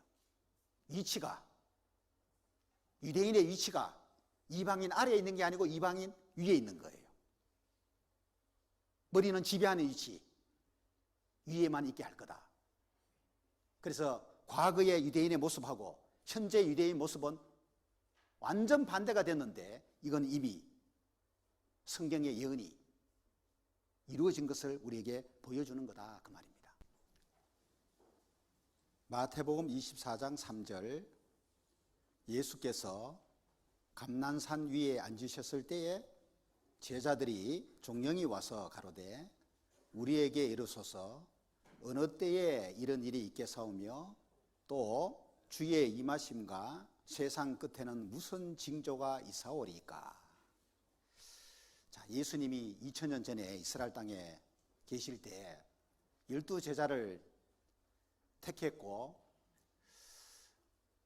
특별히 이 12제자에게는 다른 일반 백성들에게 말하지 않았던 비밀스러운 것도 말씀해 준 것이 있었습니다.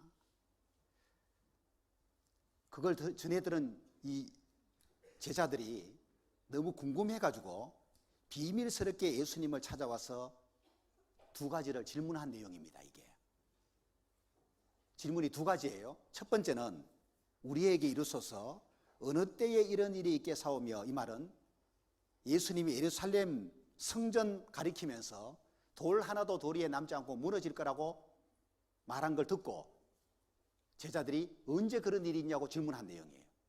이건 서기 70년에 이미 이루어졌잖아요. 로마 제국이 쳐들어가서 무너뜨렸죠. 그리고 또 하나 질문은 또 주의 임하심과 세상 끝에는 무슨 징자가 있사오리까. 이 두 번째 질문은 예수님의 재림에 관한 질문이에요. 예수님이 제자들에게 죽으실 것도 말했고 다시 살아날 것도 말하고 승천하고 다시 오실 걸 말했는데 제자들이 그걸 전해 듣고 질문한 겁니다. 주의 임하심은 재림을 가리켜요. 세상 끝은 때의 끝을 가리키는데 예수님이 재림하시고 세상 끝이 오면은 무슨 징조가 있습니까? 라는 질문이에요. 이 질문에 예수님이 답변을 쭉 합니다. 이거 요약하면은 이렇게 됩니다. 자, 여기 보시면 요약을 하면은 자, 4절부터 12절까지 예수님이 징조에 관해서 말씀하신 걸 요약하면 이렇게 돼요. 종교적 현상으로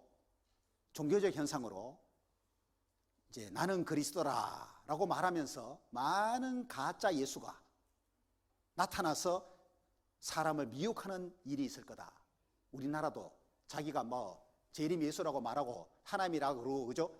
성령이라고 말하고 지 안 죽는다고 말하고 별별 사람 다 나타나는 거예요. 이게요 세계적으로 이런 일이 있을 거다 그 말이에요. 이게 징조입니다. 가짜가 나타나서 마치 자기가 그리스도인 것처럼 사람을 속여서 미혹하는 일이 있을 거다 그 말이에요. 미혹하는 사람은 적어도 미혹당하는 사람은 엄청난 거예요. 왜? 교주가 하나지만은 거기에 끌려가는 사람은 뭐 십수만 명이 될 수 있는 거기 때문에 많은 사람을 미혹해 할 거다. 이런 종교적 현상이 우리 시대에 진짜 많이 나타나고 있습니다. 두 번째 현상은 국가적인 현상인데 난리 이 다 영어로는 wars, 전쟁입니다. 전쟁과 전쟁 소문을 듣는 일이 있고 민족이 민족을 나라가 나라를 대적하여 일어날 거다. 민족 간의 전쟁, 분쟁, 나라 간의 전쟁, 분쟁이 있을 거다. 지금도 계속 있잖아요. 그리고 환경적인 현상으로 처처에 세계 곳곳에 기근과 지진이 있을 거다. 굶어 죽는 사람이 많이 생겨나고 땅이 갈라지는 지진이 세계 도처에 일어날 거다. 강도 높은 지진이 계속 일어나죠. 우리나라도. 한반도도 안전지대 아닙니다. 그리고 도덕적인 현상으로 불법이 성함으로 많은 사람의 사랑이 식어지게 될 거다. 정말 우리 시대만큼 사랑이 식어진 시대가 없었죠. 사랑이 식어진 결과 악한 일들이 너무나도 비일비재하게 일어나잖아요. 돈 때문에, 재산 때문에 자기 부모를 살해하는 자식들도 있고 말이에요. 끔찍한 범죄들이 많이 일어난 이유가 사랑이 식어져서 그래요. 도덕적 현상이에요. 자, 그러다가 24장 32절에 가시면은 중요한 징조를 말씀합니다. 이걸 잘 보셔야 돼요. 32절입니다. 무화과 나무의 비유를 배우라. 무화과 나무는 이스라엘을 상징하고 있거든요. 이스라엘 역사를 통해서 교훈받아라, 그런 뜻이에요. 그 가지가 연하여지고 잎사귀를 내면 여름이 가까운 줄 아나니 이와 같이 너희도 이 모든 일을 보거든 인자가 가까이 곧 문 앞에 이른 줄 알라. 내가 진실로 너에게 말하노니 이 세대가 지나기 전에 이 일이 다 이루리라. 천지는 없어지겠으나 내 말은 없어지지 아니하리라. 자, 이거 중요하니까 앞을 보고 다시 설명합니다.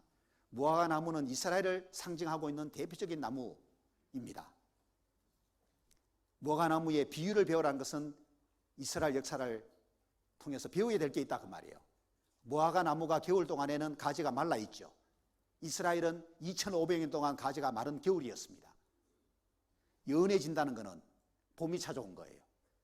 이스라엘 건국을 의미합니다. 가지가 연해진, 겨울 끝나고 봄이 온 거예요. 그 다음 단계로 잎사귀가 나옵니다. 꽃은 피지 않습니다. 꽃 없는 나무니까. 잎사귀 내는 것은 이스라엘이 건국만 한 게 아니고 지금까지 본 것처럼 강국을 이루는 거예요. 강국. 세계를 지배할 정도로 강국을 이루는 거예요. 가지가 연해지고 잎사귀 내는 걸 보면은 여름이 가까운 줄 안다. 여름은 열매를 추수하는 계절입니다. 추수를 가리키는 거예요. 이게 바로 예수님의 재림을 가리키는 거예요. 이 모든 일을 보거든, 이 모든 일은 예수님이 말씀하신 징조예요. 성경에 기록된 징조예요. 그 중에 무화과 나무 비유, 이스라엘의 회복의 역사가 포함되는 겁니다. 이 모든 일 속에. 지금까지 우리가 살펴봤던 이스라엘이 회복된 걸 보거들랑 인자가 예수님이 가까이 곧 문 앞에인 줄 알아라. 재림할 날이 가까이 왔다는 거 알아라. 그런 뜻이에요, 이게. 그러니까 성경에는 몇 년, 몇 월, 며칠 예수님이 재림한다 계시되지 않았어요. 그러니까 날짜 정해놓고 기다리면 다 거짓입니다. 그거 사이비예요. 믿으면 안 돼요.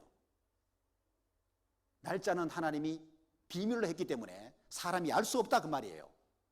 그런데 마치 날짜 정해놓고 예수님이 오는 것처럼, 정말 오는 것처럼 말하면 그건 다 거짓인 거예요.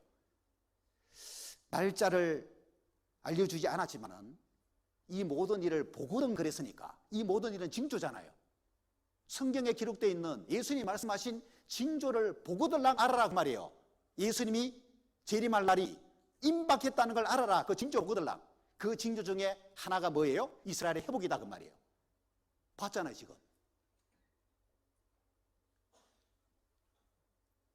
이스라엘의 회복이 온전하게 이루어진 걸 보거들랑 예수님이 재림할 날이 가까이 왔다는 걸 알아라. 그리고 왜 그때 예수님 재림하는 게 추수냐 하면은 40절 보십시오. 그때에 두 사람이 밭에 있음에 하나는 데려감을 당하고 하나는 버려둠을 당할 것이요 두 여자가 매를 갈고 있음에 하나는 데려감을 당하고 하나는 버려둠을 당할 것이니라. 이런 일이 생기는 거예요.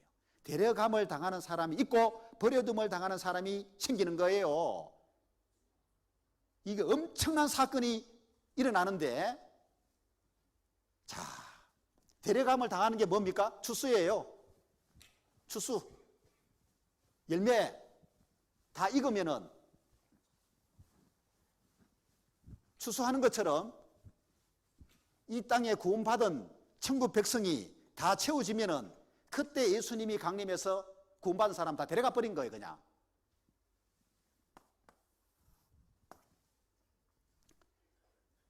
여기 보시면은 예수님 전 역사하고 예수님 후 역사하고 둘로 구분할 수 있는데, 예수님에 관해서는 이미 구약 성경에 300가지 이상 약속이 되어 있었고 약속된 대로 예수님은 오셨습니다. 첫 번 오시는 것을 초림이라 그래요. 그럼 다시 오시는 건 뭘까요? 재림이라 그럽니다. 두 번째 오시는 걸 재림이라 그래요. 근데 이 재림이 한 번이 아니고 두 번으로 되어 있습니다. 한 번은 공중에 재림한, 공중에 재림하는 것이 한 번 있고, 또 한 번은 지상에 재림하는 거예요. 공중 재림할 때는 땅의 사람들이 보지 못한다고 되어 있고, 지상에 재림할 때는 본다고 되어 있습니다. 예수님의 재림은 공중 재림과 지상 재림 두 번으로 되어 있는 거예요. 이걸 정확하게 알아야 되고, 자, 예수님의 초림과 공중재림 사이를 뭐라고 하느냐 하면은 이 시대를 이름 붙이기를 교회 시대라고 이름 붙일 수 있고, 또 하나는 은혜 시대, 이렇게 이름을 붙일 수 있습니다. 자, 제자들이 질문했죠. 주의 임하심과 세상 끝에는 무슨 징조가 있습니까? 라고 물은 거는 예수님의 공중 재림을 가리키는 거예요. 예수님이 공중에 재림할 날이 가까이 오면은 무슨 징조가 있습니까? 무슨 현상이 있습니까? 라고 물었는데 거기에 대해서 예수님이 답변해 준 거예요. 예수님이 말씀하신 그 징조는 이미 우리 시대에는 다 보고 있는 거, 이거. 그 중에 하나가 이스라엘의 회복이다, 그 말이에요.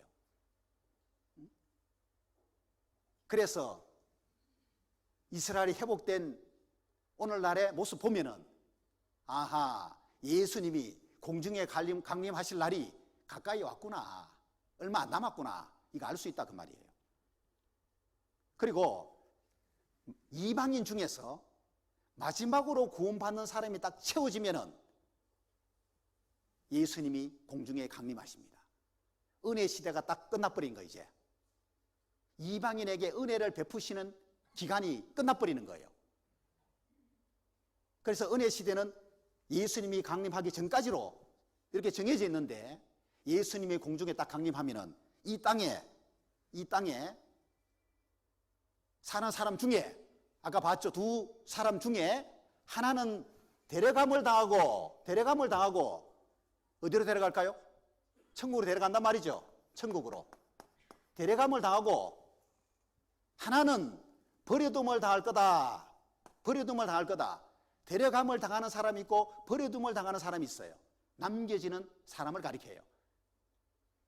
이 남겨진 사람은 결국에는 천국 못 가고 지옥 가는데, 이 땅에 사는 동안에 예수님 공중 재림과 지상 재림 요 사이를 7년간의 환난 시대라고 말합니다. 요 기간이 7년이에요. 이게 뭐 폭이 넓게 잡았지만 7년밖에 안 됩니다, 요거. 7년간의 환난 시대가 딱 준비되어 있는 거예요. 그러니까 데려감을 당하는 사람은 환난 시대 오기 전에 데려가 버리는 거예요. 버려둠을 당하는 사람은 7년 환난 시대에 딱 들어갑니다. 자, 요 7년 환난 시대는 7년인데 3년 반하고 3년 반으로 구분해요.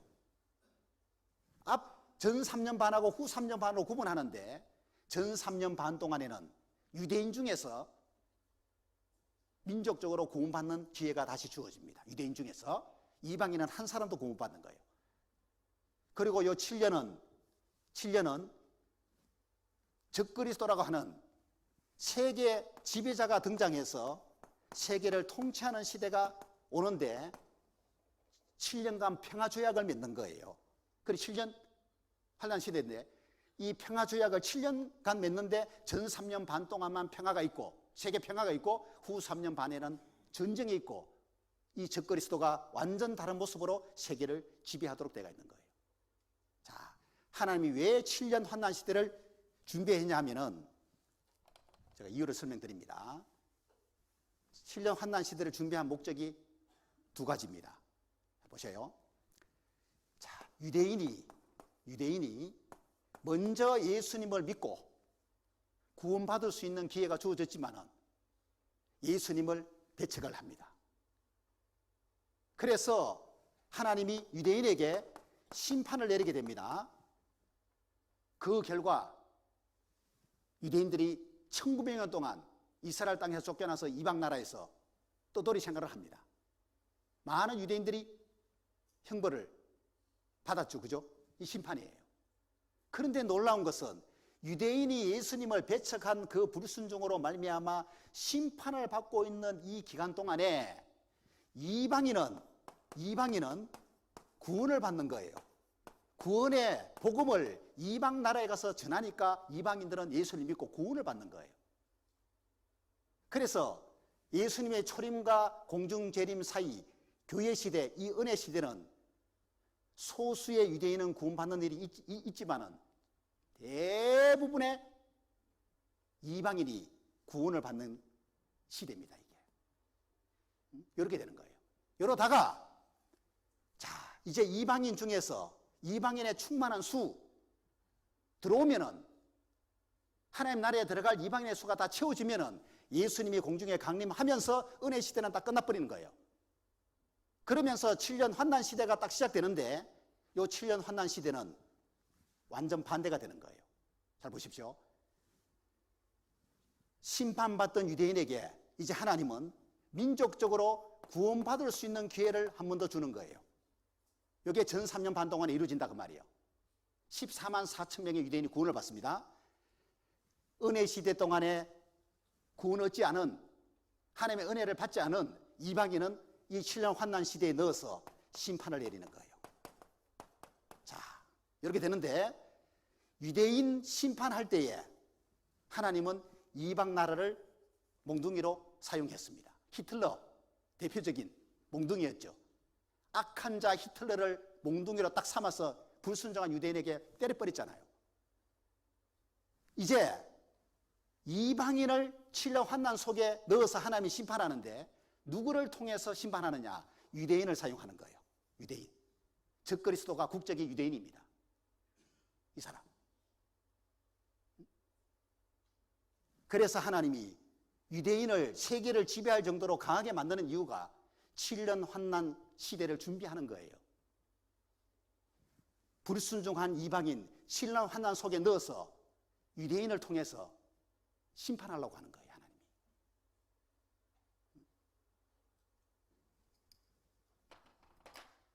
그래서 적그리스도가 하는 통치자가 등장해서 세계를 지배하는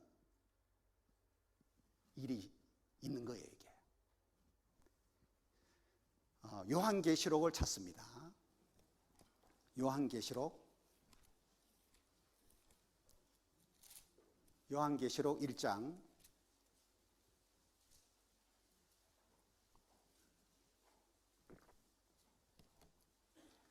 1절 보시면은 예수 그리스도의 계시라.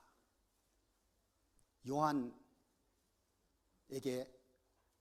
예수님이 계시해 준 겁니다. 17절.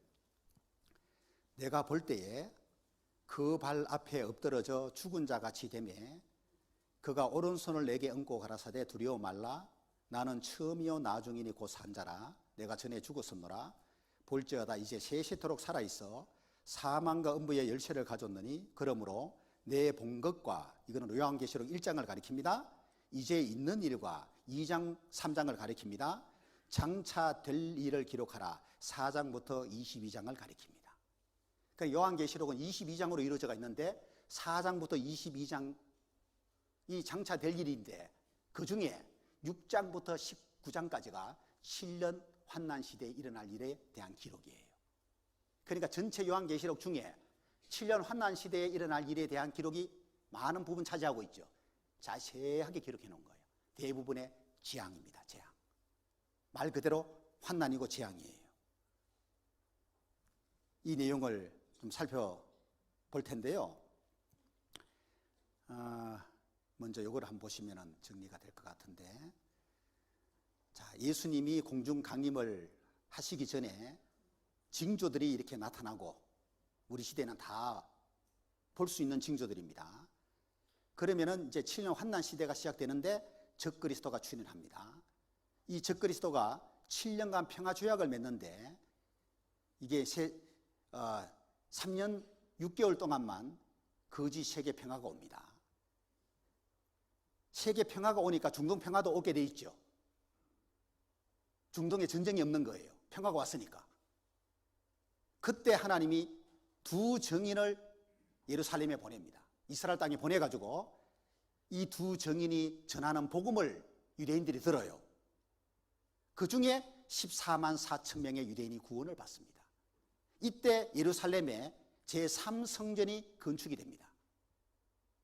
그리고 유럽의 본부를 삼고 있었던 적그리스도가 예루살렘의 성전 건축된 이후에 본부를 예루살렘으로 옮겨가지고 예루살렘 성전에 자기가 앉아가지고 성전에 앉아서 자기를 하나님이라고 말합니다. 그리고 자기를 따르지 않는 14만 4천 명의 유대인을 전부 다 죽여버립니다. 이들이 순교를 당하고 모든 사람의 오른손이나 이마에 666의 표를 받게 해서 강력하게 세계를 정복합니다. 그리고 예수님이 지상 강림하시게 되는데 그리스도와 적그리스도의 마지막 결투가 벌어집니다. 이 적그리스도 세력을 예수님이 심판을 하시는 거예요. 자, 이렇게 되어 있습니다. 요한계시록은 성경 마지막 책이고 미래의 청사진이다, 무서운 시간표다, 종말을 향한 기본 계획이다, 이렇게 표현을 하는데 이 요한계시록을 잘 아는 게 참 중요해요. 백금산이라는 목사가 목회자뿐 아니라 모든 성도가 반드시 요한계시록을 공부해야 한다. 창세기가 성경의 서론이라면 요한계시록은 결론이다. 요한계시록은 성경 전체를 이해하는 중요한 열쇠이다 라는 말을 했습니다. 맞는 말이죠. 그래서 7년 환난 시대에 대한 내용이 요한계시록에 자세하게 기록되어 있는데 내셔널 7년 환난 시대에 좀 어떤 일이 일어날 것인지 조금 이해하는 데 도움이 되기를 바라고요. 요한계시록 13장 찾아봅니다. 상징적 표현들이 많습니다. 요한계시록에는. 그래서 적그리스도라고 하는 통치자를 13장 1절에 보면은 바다에서 올라온 한 짐승으로 표현을 한 겁니다. 다 상징입니다. 이거는 내가 보니 바다에서 한 짐승이 나오는데 이 바다는 세상을 가리키는 거고 세상에서 한 짐승 적그리스도가 출현할 걸 말합니다. 뿔이 10이요 머리가 7이라. 이런 짐승 실제로 없잖아요. 그죠? 그래서 상징이다 그 말이에요. 적그리스도를 상징하고 있는 겁니다. 그리고 11절에 보면은 내가 봄에 또 다른 짐승이 땅에서 올라오니, 그러니까 적그리스도는 바다에서 이렇게 나왔는데 땅에서 올라오는 다른 짐승이 또 있었습니다. 이게 이제 거짓 선지자예요. 새끼 양같이 두 뿔이 있고 용처럼 말하더라. 외모는 예수님처럼 이렇게 보이는데 말은 용처럼 하더라. 용이 12장 9절에 보면은 마귀를 가리키는 거예요. 그게 거짓 선지자입니다, 이게. 그래서 요 화면 보실까요? 이제 이 적그리스도하고 거짓 선지자 이 두 명이 세계 지배자가 됩니다. 적그리스도를 돕는 일을 거짓 선지자가 한다는 이 말 보면은 거짓 선지자는 종교인이니까, 그죠? 신세계 질서가 만들어지고 세계 정부를 이루게 되는데 7년 환난 시대가 이때 단일 세계 종교가 만들어지는 게 틀림없습니다. 그래야지만 거짓 선지자가 적그리스도를 도울 수가 있는 거예요. 종교가 통합된다 그 말이죠. 단일 세계 종교가 만들어지고 하나의 세계가 만들어지기 때문에 이 적그리스도하고 거짓 선지자가 지배자가 되어서 세계를 다스리는 일을 하게 되는 거예요. 그리고 짐승의 표라고 하는 666을 모든 사람의 오른손이나 이마에 받게 해서 이 표를 가지지 않고는 매매를 못하게 하는데 그 13장 16절부터 18절 말씀입니다. 저가 모든 자, 곧 작은 자나 큰 자나 부자나 빈궁한 자나 자유한 자나 종들로 그 오른손이나 이마에 표를 받게 하고 모든 사람에게 오른손 아니면 이마에 표를 받게 한다. 그리고 누구든지 이 표를 가진 자 외에는 매매를 못하게 하니 그랬잖아요. 그러니까 매매는 물건 사고 파는 건데 뭔가 물건 사고 파는 물건 살려면 결제가 이루어져야 되지 않습니까? 결제. 이 결제가 이루어지는데 현금으로 결제하는 시대가 아니고 이때는 이 오른손이나 이마에 표를 받은 그 표가 있어야지만 이 표를 통해서 결제가 이루어지는 거예요. 그러면 오른손이나 이마는 살아있는 사람 몸 중에 한 부분이잖아요. 그 생체라 그래요. 죽은 몸이 아니고 살아있는 몸이 일종의 결제할 수 있는 수단이 된다는 얘기예요. 이거를 생체 인식 기술이라고 그렇게 말하는데 오른손 아니면 이마에 받은 표가 결제할 수 있는 하나의 기능이 된다는 얘기예요. 이걸 보시면은 매매 수단 과정 보면은 처음에는 물품 화폐 시대가 있었습니다. 직물, 곡물, 농기구 같은. 여기서 발달된 게 금속 화폐, 금화, 은화, 동화. 더 발달된 게 은행에서 발행하는 명목 화폐. 은행권 지폐라든지 뭐 동전 주화라든지. 여기서 더 발달된 게 전자화폐죠. 신용카드.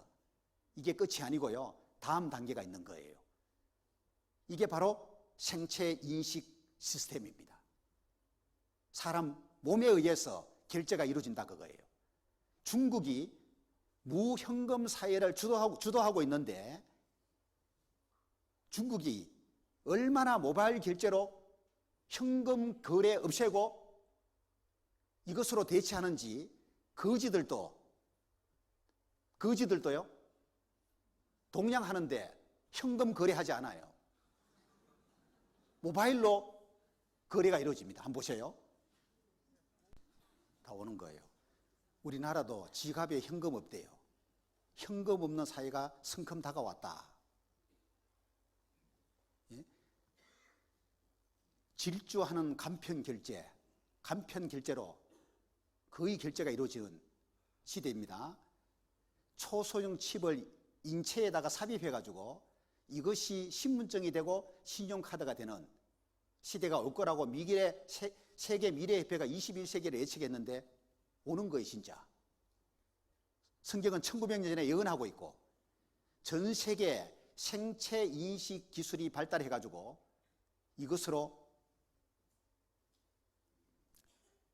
인정을 합니다. 생체 인식은 개인마다 다른 지문, 홍채, 땀샘 구조, 혈관 등 개인의 독특한 생체 정보를 추출하여 정보화시키는 인정 방식인데요. 지문, 음성, 얼굴, 홍채, 손금, 정맥, 분포 이런 것이 다 다양하기 때문에 이런 걸 사용을 하는데 생체 인식 기술, 홍채 인식, 지문 인식, 안면 인식 지금 다양하게 이것저것 다 활용해 보는데 가장 좋은 그 시스템이 정맥 인식입니다. 현재까지는. 정맥 혈관을 인식하는 기술인데요. 사람마다 정맥 혈관의 모습이 모두 다르고 거의 변하지 않기 때문에 이거를 이용을 하는데 자, 손바닥 정맥으로 국민은행에서 예금 출금하도록 했습니다. 은행, 편의점, 비행기 탑승까지 손바닥 정맥으로 다 해결돼 버리는 거예요.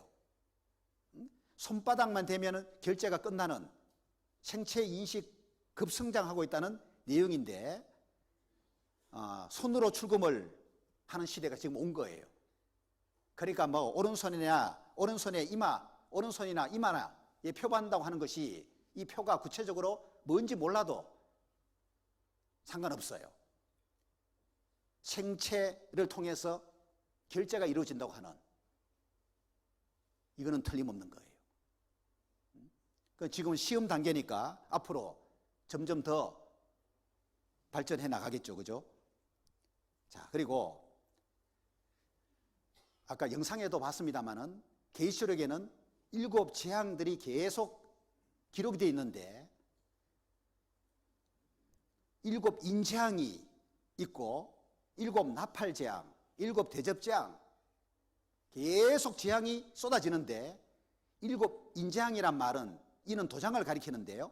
어린 양으로 표현된 예수님이 도장을 하나 뗄 때마다 재앙이 쏟아지는 거예요. 7 인재앙은 요한계시록 6장에 나오는데 7 인재앙 중에 여기에 이제 첫 번째 인을 딱 떼니까 흰 말이 나오고 붉은 말, 검은 말, 청황색 말이 나타나는데 전부 이거는 상징적 표현인데 의미를 다 담고 있습니다. 들어보세요. 자, 7 인재앙 중에 첫 번째 인을 떼니까 흰 말이 있고 흰 말 탄 자가 활을 가지고 있습니다. 뭘 가리키느냐? 적그리스도가 출현하는데 활을 가지고 있는 건 세계 정복을 가리키는 거고 시다는 말은 세계 평화를 가리키는 거예요. 그러니까 7년간 세계 평화 조약을 맺지만은 전 3년 반 동안만 이 세계 평화가 있고 후 3년 반에는 전쟁이 오는 거예요. 그래서 흰 말은 적그리스도가 세계를 정복할 걸 말하는 겁니다.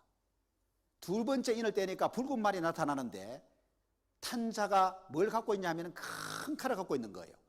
화평을 제하해 버리고 서로 죽이게 한다 그랬죠. 눈을 뜨고 하면 보는 게 좋다니까요. 붉은 말은 전쟁을 가리켜요. 손에는 큰 칼을 갖고 있죠. 전쟁입니다. 전쟁. 셋째 인을 떼니까 검은 말이 나오는데 검은 말을 탄 사람이 저울을 손에 가지고 있습니다. 기근을 가리키는 거예요. 식량 대란이 일어납니다. 네 번째 인을 떼니까 청황색말이 나오는데 찬자 이름이 사망이래요. 와, 탄자 이름이 뭐라고요? 사망. 더 뗐습니다. 이 재앙은 땅의 4분의 1이 죽는 재앙이에요. 세계 인구 4분의 1이 이 재앙으로 죽는데요. 무슨 재앙일까요, 이게? 여기에 답이 나옵니다. 4분의 1이 죽을 때의 방법이 여기에 사망으로 나왔는데, 여러분, 영어 성경 보면은 탄자 이름이 사망이라고 할 때는 데스고, 여기 뒤에 나오는 사람이 죽을 때의 그 방법을 가리키는 요 사망은 플레이그라고 하는 단어예요. 전염병이라는 뜻입니다. 전염병으로 세계 인구 4분의 1이 죽임을 당합니다. 최근 100년간 유행한 12대 전염병, 스페인 독감, 아시아 독감, 홍콩 독감, 사스, 신종 인플루엔자, 콩고, 홍역, 에볼라, 메르스 이런 거 아무것도 아닙니다. 이 환난 시대 들어가면은 슈퍼 세균대 인류가 끝없는 혈투를 하고 있다. 강한 치료제가 소용없는 세균이 출현해서 연간 1천만 명 사망할 거라고 전망을 하고 있습니다. 자, 여기 보시면은 메르스, 페스트, 에볼라, 지카 이미 돌았던 전염병인데 과학자들이요 팜데믹이라고 하는 전염병의 대유행을 우려하고 있다는 내용입니다. 미국 시사 주간지 타임에 초연결된 지구에서 나타날 수 있는 팬데믹, 전염병의 대유행에 우리는 전혀 준비가 되어 있지 않다. 전 세계를 위협할 가장 시급한 안보 현안은 바로 전염병이라고 지적을 하고 있는데요. 진짜입니다, 이거. 전염병의 대유행이 왜 심각한 문제냐 하면은 요 영상 보면 아십니다. 전염병 돌아가지고 세계 인구 4분의 1 죽는 거, 이건 충분히 가능한 일이에요. 그런 일이 일어난다니까, 이 환난 시대 들어가면요. 요한계시록 8장 보십시오. 7 인재앙 끝나면은 이게 끝이 아닙니다. 6절에 보면은 8장 6절에요. 7 나팔 가진 7 천사가 나팔 불기를 예비하더라. 7 나팔 재앙이 이어지는데 7절에요. 첫째 천사가 나팔을 부니, 8절 둘째 천사가 나팔을 부니, 10절 셋째 천사가 나팔을 부니 햇불같이 타는 큰 별이 하늘에서 떨어져 그랬죠. 7 나팔 재앙 중에 셋째 나팔 재앙이 뭐냐 하면은 하늘에서 별이 떨어진대요. 이게 뭘까요 또? 예? 하늘에서 별이 떨어진다고 말하고 있는데 이게 지구에 별이 떨어지는데요. 이게 이제 소행성이라고도 하고 운석이라고도 할 수 있는데 아마 소행성일 가능성이 큽니다. 2013년 2월 15일에요. 러시아의 운석이 폭발했습니다. 그런데 이게요 1만 3천 톤급 운석이었는데 지상에서 27km 상공에서 폭발했는데 히로시마 원자 폭탄의 40배의 위력이라고 말합니다. 많은 피해자가 생겼습니다. 자, 소형성 충돌은 더 크죠. 지름 100m는 도시 파괴하고 500m짜리는 국가를 파괴하고 지름 1km짜리는 대륙을 파괴하는데 지름 수킬로의 소형성이 지구에 충돌하면은 핵무기가 1,000개가 동시에 폭발한 것 같은 에너지가 방출된다고 말합니다. 인류 최후의 날은 어떤 모습으로 다가올까? 그 중에 소행성 충돌을 말하고 있습니다. 그만큼 위협적이다 그 말이에요. 소행성이. 그래서 소행성 지구와 충돌할 거라고 나사의 국장도 말합니다. 우리가 사는 동안 일어날 거다. 이렇게 예측을 하고 있습니다. 그리고 6번째 나팔 재앙이 뭐냐 하면은 사람 3분의 1이 죽는 재앙인데 이때 사용되는 무기가 불과 연기와 유황이에요. 전쟁 무기로 지구상의 3분의 1이 죽는데 불과 연기와 유황, 이게 핵이 폭발했을 때에 가시적으로 보이는 현상이 불과 연기와 유황입니다. 그러니까 핵무기에 의해서 사람 3분의 1이 죽임을 당하는 재앙이에요. 이게 충분히 가능합니다. 특히 원자폭탄보다 수소폭탄의 위력이 훨씬 큰 거 여러분 아시죠? 무서운 재앙입니다, 이거. 잠깐 보실까요? 북한이 이번에 실험에 성공했다고 주장하는 수소폭탄은 원자폭탄보다 파괴력이 커 피해가 상상을 초월합니다. 또 다량의 방사능도 내뿜어 현존하는 가장 파괴적인 무기로 꼽히고 있습니다. 이동은 기자입니다. 엄청난 방사선이 방출되거든요. 보세요. 방사능에 인체는 썩어 들어간다 그랬죠. 이 수소폭탄이 폭발하면 방사능이 분출되는데 순식간에 인체가 썩어 들어가 버린 거예요. 놀랍게도 구약 성경에 이런 일에 대해서 예언하고 있는 겁니다. 스가랴서 14장 12절에 보면은 섰을 때에 그 살이 썩으며 그 눈이 구멍 속에서 썩으며 그 혀가 입 속에서 썩을 거다. 이게 사람이 할 수 있는 말입니까? 이 당시 2400년 전, 2500년 전 전쟁 무기가 칼과 창인데요. 우리 시대에 아니면 이해 못하는 내용이에요. 사람이 서 있는데 그 살이 썩어버려요. 눈이 구멍 속에 썩고 혀가 입 속에 썩을 거다. 이 모습을 말하고 있는 거예요, 지금. 방사능이 아니면은 불가능한 걸 2500년 전 성경에서 말씀하고 있는 겁니다, 지금. 이게 하나님 말씀이에요. 7 나팔 재앙 끝나면은 이어서 7 대접 재앙이 이어집니다. 16장으로 가보죠. 1절에 또 내가 들으니 성전에서 큰 음성이 나서 7 천사에게 말하되 너희는 가서 하나님의 진노의 7 대접을 땅에 쏟으라 하더라. 2절 첫째가 가서 그 대접을 땅에 쏟으매 3절 둘째가 그 대접을 바다에 쏟으매 바다가 곧 죽은 자의 피같이 되니 바다 가운데 모든 생물이 죽더라. 셋째가 그 대접을 강과 물 근원에 쏟으매 피가 되더라. 7 대접 재앙 중에 둘째와 셋째가 뭐예요? 피가 되는 거예요. 바다 피가 되고 강 피가 돼버리는 거예요. 하나님이 예고편을 하나 보여주셨습니다. 보십시오. 천사가 대접을 쏟을 때마다 재앙이 임하는데 둘째 대접을 바다에 쏟으니까 바다가 죽은 자의 피같이 되어서 바다 가운데 모든 생물이 죽어버린 거예요.